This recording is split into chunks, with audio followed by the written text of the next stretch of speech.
Neste tópico, vamos encontrar a equação independente do tempo. Veja, existem situações em que as informações temporais elas não são fornecidas ou não conseguimos encontrá-las. E aí entra a equação independente do tempo. Com ela a gente consegue calcular outros parâmetros sem a necessidade das informações temporais, ok? Então vamos relembrar aqui as duas funções temporais do movimento uniformemente variável, porque veja, para esse movimento faz sentido, porque ele tem duas funções e com essas duas funções a gente consegue chegar na expressão que é a equação independente do tempo. A primeira função é a função velocidade. Ela é uma função de primeiro grau, veja, e ela tem dois parâmetros. O parâmetro velocidade no instante inicial e o parâmetro aceleração, que está associado ali ao tempo, né? A variável independente tempo. Vamos chamar essa expressão de 1 e vamos relembrar agora a expressão que é a função temporal da posição.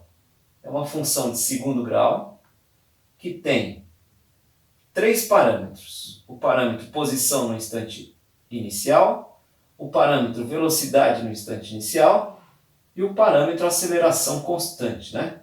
Que está aqui, ó, ligada a um termo quadrático do tempo, né? Vamos chamar essa expressão aqui de 2. Bom, essas são as duas funções temporais para o movimento uniformemente variável. Bom, vamos combinar essas duas expressões para chegar na equação independente do tempo. Primeira operação a fazer é a seguinte. Vamos isolar a variável independente tempo a partir da expressão 1. Então, como é que a gente faz isso? A gente tem que mexer nesses dois parâmetros. Primeiramente, vamos subtrair a velocidade inicial em ambos os membros. Subtraindo aqui, fica a velocidade inicial menos ela mesma, dá zero. Então, esse termo desaparece. Ele vai aparecer do outro lado com sinal negativo, né? Então, do outro lado vai ficar a velocidade no instante posterior menos a velocidade no instante anterior, que é aquela que a gente subtraiu de ambos os lados. Bom, desse lado aqui sobrou a aceleração, então vamos dividir ambos os membros pela aceleração.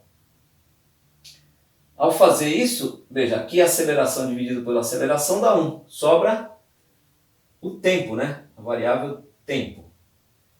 E a aceleração vai aparecer do outro lado, embaixo, que ela foi dividida lá embaixo, lá do outro membro. E aí, ó, de maneira muito simples, a gente consegue isolar o tempo e fazê-lo ser... dá para a gente encontrar esse tempo se tivermos as velocidades e a aceleração. Então veja, essa é uma expressão importante, vamos chamá-la de 3.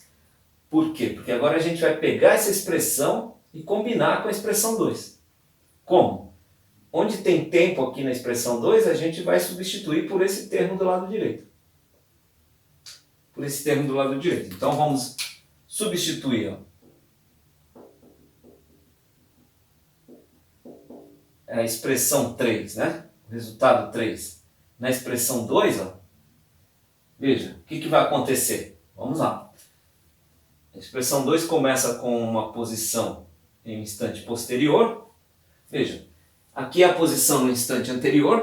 Se a gente subtrair essa posição de ambos os lados, veja que ela aparece com sinal negativo do lado esquerdo. E do lado direito, ela menos ela mesma dá zero. Então esse termo desaparece desse lado. E aí o que ficou do outro lado? Ficou a velocidade inicial multiplicada pelo tempo. Mas o tempo, ele é dado pela expressão 3, como sendo a variação de velocidade, ou seja, a diferença entre a velocidade no instante posterior e anterior dividido pela aceleração. Isso é o tempo agora, né? Mais a metade da aceleração, que multiplica o tempo de novo, só que ele está agora ao quadrado. Então é esse termo ao quadrado. Velocidade no instante posterior menos a velocidade no instante anterior, dividido pela aceleração, isso ao quadrado. Olha que interessante. A gente tem aí agora, a gente tem uma expressão onde o tempo não existe mais. A informação temporal não figura mais, né? Então essa aqui já é uma expressão independente do tempo, vamos dizer assim. Mas vamos tentar enxugá-la um pouco mais, né? Para isso a gente precisa de um pouquinho de paciência, um pouquinho de perseverança, né? Veja que esse termo aqui, ó, ele foi definido como o deslocamento, né? Ele é o deslocamento. Olha que interessante. A posição posterior menos a posição anterior dá o deslocamento. Aqui a gente vai aplicar uma operação distributiva. Veja bem. Então veja, velocidade inicial vezes a velocidade em um instante posterior é um produto escalar. Veja que o produto escalar é um número, né? Mas como a gente ainda não sabe, isso aqui é muito genérico, se essas velocidades aqui têm mesma direção e sentido, então vamos mantê-la nesse formato. Então é esse termo vezes esse dividido pela aceleração. Menos, agora esse termo vezes esse, veja que eles são iguais. Então a gente tem certeza que a direção e sentido deles é a mesma. São as mesmas, né? Então veja bem. Então, qual o resultado do produto escalar quando você tem dois vetores iguais? É o módulo dele ao quadrado. Porque ele é um número, né? Associado a uma unidade em física. Esse termo vezes esse dividido por A0, né? Dividido por A0. Ok. Então nós desatamos esse nó. Nós desenrolamos essa expressão. Falta desenrolar essa daqui, que é um pouco mais chata, né? Mas veja, aqui a gente tem um numerador, que é uma diferença de velocidades. E aqui a gente tem um denominador, que é a aceleração. Vamos pensar primeiro no denominador. Veja, tanto um quanto o outro estão elevados ao quadrado. Então, o denominador também. E o que é o quadrado dessa aceleração? É ela vezes ela mesma, certo? Aí nós temos uma aceleração em cima aqui, que essa aceleração dividida por uma dessas dá 1. Sobrou uma dessas, que está embaixo, junto com 2, né? Então fica 1 sobre 2 vezes a aceleração aqui. E aí nós desatamos o nó daqui de baixo. Falta desatar o nó de cima, que é uma diferença de valores ao quadrado. Isso é um produto notável, né?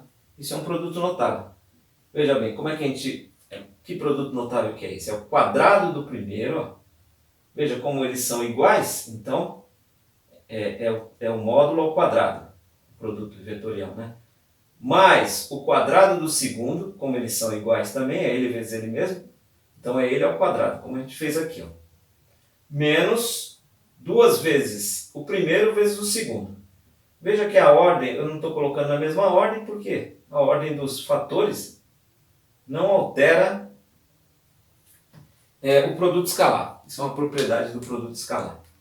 Bom, chegamos na expressão aparentemente muito mais complicada, né?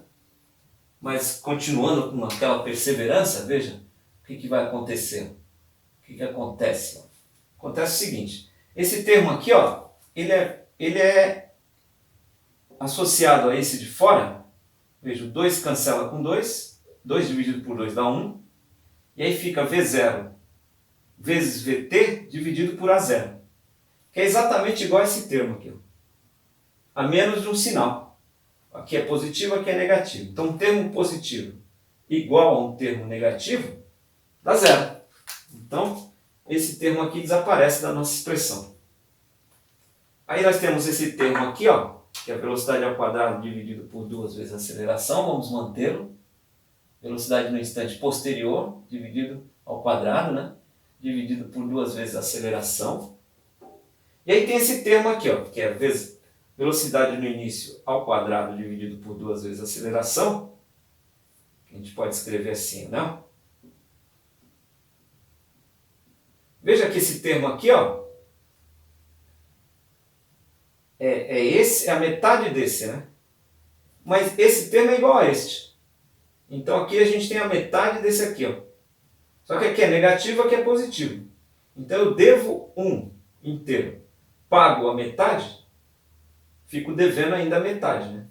Então a gente vai dever, veja bem, a metade. Então o termo que aparece aqui é velocidade ao quadrado no início do movimento, dividido pela aceleração, a metade dela, né?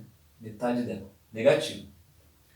E aí, veja, desenrolamos toda essa expressão e chegamos numa expressão muito mais simples, muito mais compacta, que eu vou reorganizar, ó, porque veja que esses dois, os denominadores são iguais, então eu vou mantê-lo aqui, né? Eles são comuns às duas velocidades, veja bem.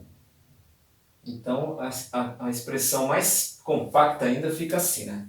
Fica assim. E agora a gente, como uma última operação, vamos multiplicar de ambos os lados por 2 vezes a aceleração. Se eu multiplicar por 2 vezes a aceleração aqui, vai aparecer um termo que é esse, ó. 2 vezes a aceleração, produto escalar com o deslocamento, porque são 2 vetores, então tem um produto escalar aí, né? E desse lado de cá, veja, 2 vezes a aceleração dividido por 2 vezes a aceleração dá 1. O que sobra são as velocidades, veja, no instante posterior ao quadrado, menos a velocidade no instante anterior ao quadrado. E essa expressão aqui, ó, é a expressão que nos interessa. Veja que é uma expressão que não depende do tempo, então ela é uma equação, a gente chama de equação independente do tempo. Veja que bacana. Veja, com ela nós podemos encontrar deslocamentos, acelerações, velocidades, sem a necessidade da informação temporal. Sem a necessidade da informação temporal. Então veja bem, a partir das funções horárias, pegamos uma delas, isolamos o tempo, utilizamos esse tempo na outra expressão, desenrolamos algebricamente por uma álgebra simples, né? Só usamos soma, subtração, multiplicação, divisão, algumas propriedades como distribuição, né? Produto notável, enfim, coisas de álgebra simples, né? E aí nós chegamos numa expressão que é independente do tempo para poder resolver problemas onde a informação temporal não é fornecida. Ok? Então até a próxima!